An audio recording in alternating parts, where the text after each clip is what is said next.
வணக்கம், நான் உங்கள் அபிமான யோகா சுந்தர். இன்னைக்கு என்ன பார்க்க போறோம்னா, இது ஒரு ட்ரெடிஷ்னல் ஓல்டன் டேஸ் ரெசிபி. முன்னாடி கூட ஒரு தடவை பண்ணியிருக்கேன். அதாவது ஒரு 5 வருஷத்துக்கு முன்னாடின்னு வச்சுக்கோங்களேன். 5 வருஷம் 6 வருஷத்துக்கு முன்னாடி பண்ணியிருக்கேன். ஸோ யாருக்கான கிடைக்கலன்னா ஃப்ரெஷ்ஷாக புதுசாக இருக்கட்டும்ன்றது தான் தவளை அடை. தவளை அடை என்னுடைய ஸ்டைலில் எங்கள் மாமியார் எங்கள் பாட்டிலாம் எனக்கு எப்படி சொல்லி கொடுத்தாலோ அந்த ஸ்டைலில் நான் பண்ண போகிறேன்.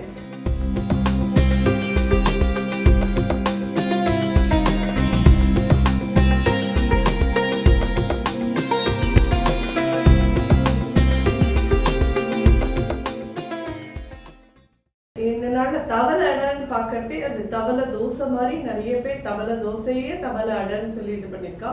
பட் எங்கள் மாமியார் எங்கள் பாட்டி எல்லாரும் எனக்கு தவளை அடை இப்படிதான் பண்ணணும்னு சொல்லி கொடுத்துருக்கா. என்னன்னு கேட்டீங்கன்னா, 1 கப்பு பச்சரிசி, 1 கப் புழுங்கரிசி. இன்ஃபேக்ட் பார்க்க போனேன்னா பழைய நாளில் புழுங்கரிசியே எடுத்துக்க மாட்டான். ஸோ 2 கப்பு கிட்டக்க பச்சரிசி எடுத்துருவா. அந்த இதில் 1/4 கப்பு துவரம்பருப்பு, 1/4 கப்பு கடலைப்பருப்பு, ஒரு 5-6 மிளகா வத்தல், ஒரு 1/2 டீஸ்பூன் மிளகு, ஒரு 1/2 டீஸ்பூன் ஜீரகம். அது இதெல்லாம் தனியாக ட்ரையாக இருக்கும். பட் இது 4ஐயும் நல்லா வாஷ் பண்ணி 2-3 தடவை வாஷ் பண்ணிவிட்டு ட்ரெயின் பண்ணி தண்ணி இது பண்ணிவிட்டு இந்த மாதிரி வச்சேன்னா நல்லா ஊறின மாதிரி ஆகிடும். கொஞ்சம் ஈரம் இருக்கும், ஆனால் அட் த சேம் டைம் கொஞ்சம் ட்ரையாகவும் இருக்கும். ஸோ இதை நம்ம பவுடர் பண்ணி போட்டு தான் நம்ம பண்ண போகிறோம். மிக்சி ஜாரில் அடியில் ஒரு 5 வரமிளகா எடுத்துக்கிறேன். ஒரு 1/4 டீஸ்பூன் கிட்ட மிளகு எடுத்துக்கிறேன். இந்த ஊற வச்சு வச்சிருக்கிற பருப்பு எல்லாத்தையும் எடுத்துக்கலாம். நல்லா ஒரு கறிவடிகட்டியில் போட்டு தண்ணி அத்தனையும் வடி விட்டுருவோம். 1/4 டீஸ்பூன் சீரகம். இதை நல்லா பவுடர் பண்ணி உங்களை பார்க்குறேன். ஸோ இது பார்த்தேன்னா நல்ல ஜோராக ரவையாக பவுடர் பண்ணியாச்சு. எண்ணெய் விட்டுக்கலாம்.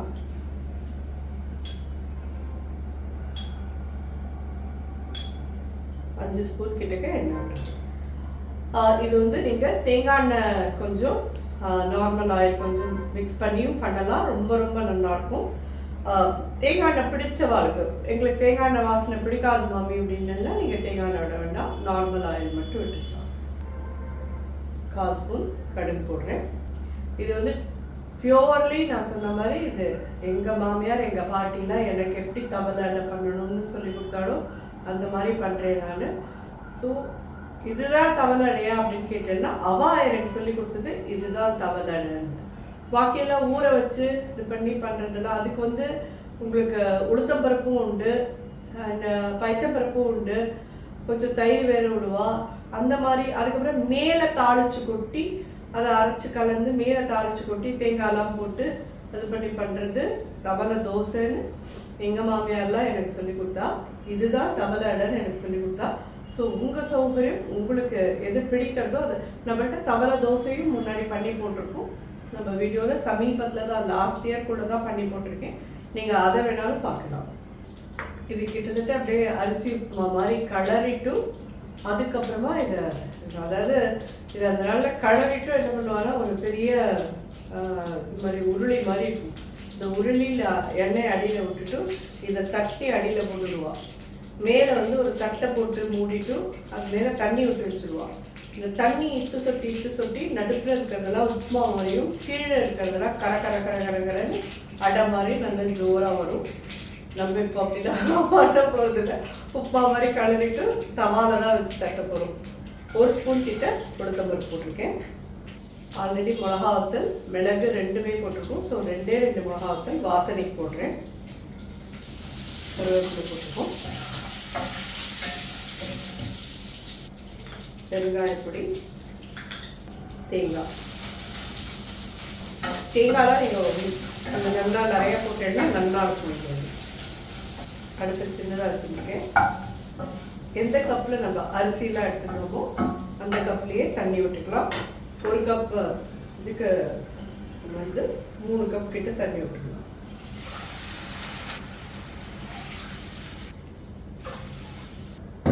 சாரி, 1 கப்பு இதுக்கு 2 கப்பு விட்டுக்கும்.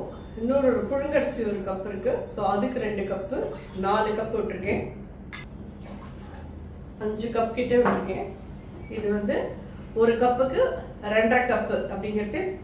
புழுங்கரிசி ஒரு கப்பு, பச்சரிசி ஒரு கப்பு. ஸோ 5 கப் தண்ணி விட்டுருக்கேன். இதுல உப்பு ஒரு 3/4 டீஸ்பூன் கிட்ட போட்டுருக்கேன். நல்லா கொதி வந்ததுக்கு அப்புறமா, கொதிச்சதுக்கு அப்புறமா நம்ம இந்த பவுடர் பண்ணியிருக்கிறது வந்து இதில் போட்டு நல்லா எப்படி அரிசி உப்புமா கலருவோமோ அந்த மாதிரி தான். அரிசி உப்புமாவுக்கு நான் எப்பயுமே சொல்றேன், கொஞ்சம் கனமான பாத்திரமா எடுத்துட்டு கொஞ்சம் நாளை நிதானமாக நிறுத்தி வேக விட்டாதான் வேகும்னு, அதே மாதிரி தான் இருக்கும். மூடி போட்டு நிதானமாக வேக விட்டுருவோம். நல்ல தண்ணி தலைக்கிறது உங்களுக்கு பார்த்தா தெரியும் நினைக்கிறேன். அடுத்து சின்னதாக வச்சுப்போம்.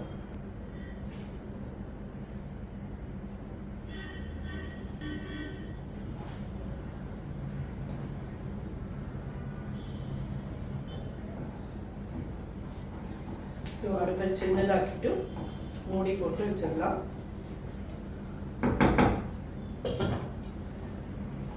இது அப்படியே நல்லா வேகட்டும். வெந்ததுக்கு அப்புறமா இதை நல்லா கம்ப்ளீட்டாக ஆறுன அப்புறமா இதை அடையா தட்டணும். இதெல்லாம் கொஞ்சம் வேலை தான், நச்சு வேலை. அதனால தான் யாருமே இதெல்லாம் பண்ண மாட்டேங்கிறேன். ஸோ ஆனால் இதெல்லாம் ரொம்ப ஹெல்த்தியான ஒரு இது. நிச்சயமாக ரொம்ப அதாவது நான் சொல்கிறேன், பழைய மாதிரி நம்ம அந்த கங்காளத்துலேயோ இல்லை இதுலேயோ நம்ம தட்டினோம்னா அதில் நிறைய எண்ணெய் விடணும். இப்போ நம்ம வந்து வெறுமை தட்டி தவால போட்டு இது பண்ண போகிறோம். அதுக்கெல்லாம் ரொம்பலாம் எண்ணெய் விட வேண்டாம்.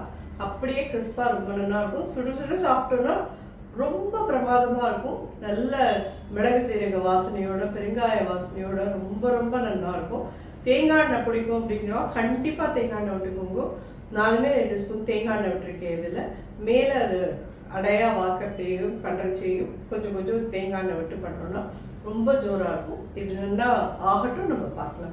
இது எந்த ஸ்டேஜ் வரைக்கும் ஆகணும் அப்படிங்கிறது நான் உங்களுக்கு காமிக்கிறேன். கண்டிப்பாக இது மாதிரி உப்புமா மாதிரி இது ஆகிறதுக்கு ஒரு 10 நிமிஷம் கண்டிப்பாக ஆகும். வெயிட் பண்ணி பாருங்கள். பார்த்தீங்கன்னா 10 மினிட்ஸில் இந்த அளவுக்கு இது கெட்டியாயிடும். நல்லா வேகவும் வந்துடும். அது அந்த அரிசி பருப்பெல்லாம் நல்லா களைஞ்சிட்டு இருத்துட்டு அதை எத்தனை நாள் ஊற வச்சுருந்தேன், நல்லா 2-3 தடவை களைஞ்சிடுங்கோ. அதுக்கப்புறமா தண்ணி எத்தனை வடிகட்டியில் போட்டு எடுத்துருங்கோ. அதுக்கப்புறமா அது நல்லா அப்படியே ஒரு 1 hour 1.5 hours அப்படியே இருக்கட்டும். அதுக்கப்புறம் பவுடர் பண்ணலாம். இந்த மாதிரி நல்லா ஜோராக வந்துடும். இது ரெடி ஆகிட்டுப்போ. ஆனால் இப்போ உடனடியாக நம்மளால் தட்ட முடியுமான்னு கேட்டேன்னா முடியாது. நான் தட்டில் எடுத்து கொஞ்சம் ஆற போட்டுருக்கேன்.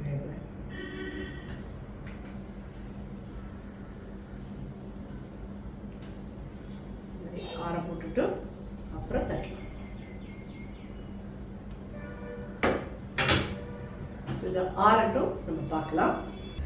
ஸோ இப்போ நம்ம வந்து தவளை அடைக்கு வந்து தொட்டுக்கிறதுக்கு ஏதாவது ஒரு சட்னி வேணும். இல்லை நீங்கள் சாம்பார், வத்த குழம்பு அது மாதிரி எதை வேணாலும் தொட்டுக்கலாம். ஆர் நம்ம வந்து கொஞ்சம் புளிப்பாக ஏதாவது ஒரு சட்னி பண்ணலாம் அப்படின்னா நான் இன்றைக்கி வந்து மாங்காய் சட்னி எடுத்துட்டுருக்கேன். ஒரு மாங்காயில் ஒரு 1/2 சைட் மாங்காய். அது இதோட கூட 2, 4 மிளகா காரம் பார்த்துட்டு நீங்கள் போட்டுக்கோங்க. நான் 4 மிளகா போட்டிருக்கேன். இது கூட 1/4 கப், அதாவது ஒரு 4லேருந்து 5 டேபிள் ஸ்பூன் கிட்ட தேங்காய் எடுத்துக்கோங்க. இதில் ஒரு சைடு நல்ல பெருசாக 1/2 கிலோ மாங்காய் வாங்கினேன். அதில் ஒரு சைடு மாங்காவை தோல் சீவிட்டு எடுத்து வச்சுருக்கேன். இதையும் இதில் ஆட் பண்ணலாம். சட்னிக்கு தேவையான உப்பு ஒரு 1/4 டீஸ்பூன். ஜஸ்ட் ஒரே ஒரு ஆர்க்கு கருவேப்பிலை. இது நல்லா அரைச்சி வந்துட்டு பார்க்குறேன். ஸோ இது நல்லா ஜோராக அரைச்சாச்சு. இந்த மாங்காய் சட்னி வந்து நல்லா ஒரு லைட்டாக ஒரு புளிப்பு இருக்கும்ல, அந்த புளிப்போட இந்த எதுக்கு தவளை அடைக்கிறத தொட்டுனால தவளை அடையில் வந்து ஒரு மிளகு ஜீரக காரம், மிளகா காரம் ஒரு இதுவாக உப்புமா மாதிரி தான் இருக்கும். அது அதை நல்லா கிறிஸ்பியாக ஆக்குறோம். ஸோ அதுக்கு வந்து இந்த மாதிரி கொஞ்சம் புளிப்பாக இருக்கிற சட்னி வந்து ரொம்ப நல்லா இருக்கும்.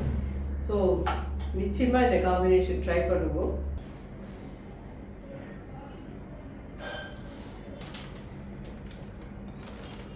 கால் ஸ்பூன் கடுகு போட்டிருக்கேன். கடுகு வெடிக்கிறது, ஒரு 1/2 ஸ்பூன் உளுத்தம்பருப்பு, ஒரே ஒரு மிளகா வத்தல், ஒரு 1/4 டீஸ்பூன் பெருங்காயத்தூள். சட்னியில் மாங்காய் சட்னி தயாரிப்போம்.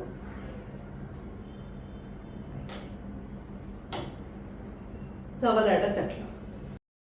அடுப்பு சின்னதாக தான் வச்சுருக்கேன். தவா இன்னும் சூடு ஏறல. இல்லைன்னா இந்த மாதிரி பண்ணுறதுக்கு முன்னாடி ஒரு இலையிலையோ இல்லை பிளாஸ்டிக் ஷீட்லேயோ கட்டிட்டு பண்ணுறதுனாலும் பண்ணுவோம்.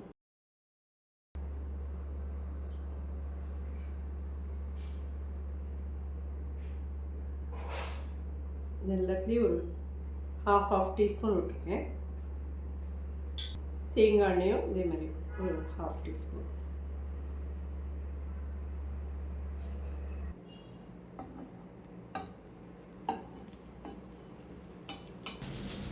இதே என்ன பண்ணுவோன்னா பழைய நாளில் ஒரு சின்ன கனமான வெங்கல உருளி வச்சுப்பா.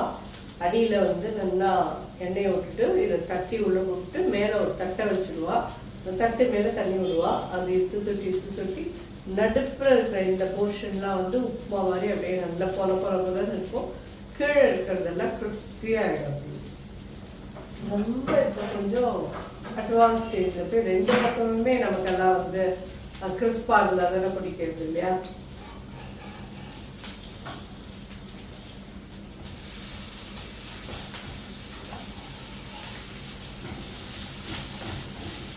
நிதானமாக பண்ணுவோம். நிதானமாக பண்ணினீங்கன்னா அது கிறிஸ்பியாகும். அவசரப்பட்டோன்னா அந்த கலருக்கு வராது. அது கொஞ்சம் நிதானமாக அது பாட்டில் ஆகும். இல்லை வாசனையாக இருந்தது. அளவு எல்லாருக்கும் பர்ஃபெக்டாக எடுத்துங்கன்னா நிச்சயமாக நல்லா வரும். 1 கப்பு பச்சரிசி, 1 கப்பு புழுங்கரிசி, 1/4 கப்பு துவரம்பருப்பு, 1/4 கப்பு கடலைப்பருப்பு. இந்த 2 பருப்பு தான் அதுக்கு சேர்த்துக்கணும். உளுத்தம் பருப்பெல்லாம் சேர்த்துக்காதீங்க இதுக்கு. இது மட்டும் போட்டுட்டு ஒரு 1/4 ஸ்பூன் சீரகம், 1/4 ஸ்பூன் மிளகு, ஒரு 5-6 மிளகா வத்தல் இதை மட்டும் சேர்த்து போட்டால் நல்லா பவுடர் பண்ணிவிட்டு அதாவது 1 கப்பு அரிசிக்கு 2.5 கப்பு அப்படிங்கிறது நம்ம வந்து இதில் வந்து டோட்டலாக 2 கப் அரிசி போட்டிருக்கோம். ஸோ 5 கப்பு தண்ணி விட்டு பண்ணிக்கலாம்.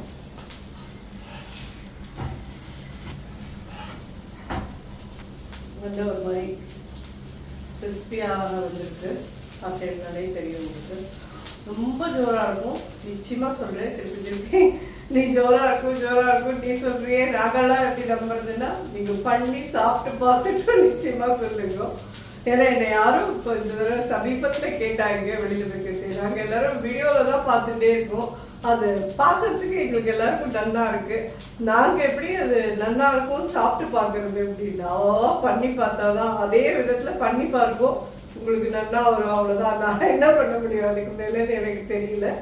ஹோப் நீங்கள் எல்லாரும் நிச்சயமாக ட்ரை பண்ணுவேன்னு நான் நினைக்கிறேன். நான் ஒன்றும் நிறையலாம் எண்ணெய் விட்டுறல. நான் விட்டுருக்கிற எண்ணெய் வந்து கொஞ்சம் கரெக்டாக இதுக்கு எவ்வளோ தேவையோ அவ்வளோதான். இதுக்கு ஒரு என்ன சொல்கிறது, 2த்துக்குமா சேர்த்து ஒரு 1/2 ஸ்பூன் தேங்காய் எண்ணெய் விட்டேன்.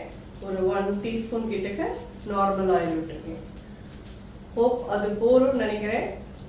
உங்களுக்கு இன்னும் நல்ல எண்ணெய் விட்டு பண்ணலாம் அப்படின்னா நீங்கள் பண்ணிக்கோங்க. இது இன்னும் கொஞ்சம் கிறிஸ்பாட்டும். சட்னியோடு நிச்சயமாக ட்ரை பண்ணி பார்த்துட்டு எப்படி வந்தது உங்களுக்குலான்ட்டு எனக்கு ஃபீட்பேக் சொல்லுவோம். இன்னும் கொஞ்சம் நாள் அதாவது ஒரு இது மாதிரி ஒரு 4 தட்டி போட்டேன்னா ஒன்றுன்னா நீங்கள் எடுத்து இது பண்ணுறதுக்கு ஒரு 10 மினிட்ஸ் மெதுவாக பண்ணி எடுங்களே நல்லா இருக்கும். அப்போ தான் அந்த 4 வந்து ஒரு 10 நிமிஷத்தில் நல்லா கிறிஸ்பியாகி வரும். ஒரு 10 மினிட்ஸ் இதை வச்சுட்டு எடுத்துக்கோங்க. நமக்கு இது ஆல்மோஸ்ட் ரெடி ஆகிடுது. இன்னும் கொஞ்சம் நாள் இருக்கட்டும். உங்களுக்கு ஃபைனல் இது வந்து எப்படி ஆயிருக்கு தெரியுதா உங்களுக்கு? இன்னும் ஒரு 5 மினிட்ஸ் இருந்ததுன்னா இது ரெடி ஆகிடும். ஒரு 5 நிமிஷம் தான் ஆயிருக்கு நம்ம போட்டு. ஒரு 5 நிமிஷம் கழிச்சு நான் உங்களுக்கு இது எல்லாத்தையும் எடுத்து காமிக்கிறேன். கண்டிப்பாக ட்ரை பண்ணி பார்த்துட்டு எப்படி இது ஃபீட்பேக் சொல்லுங்கள். நன்றி, வணக்கம்.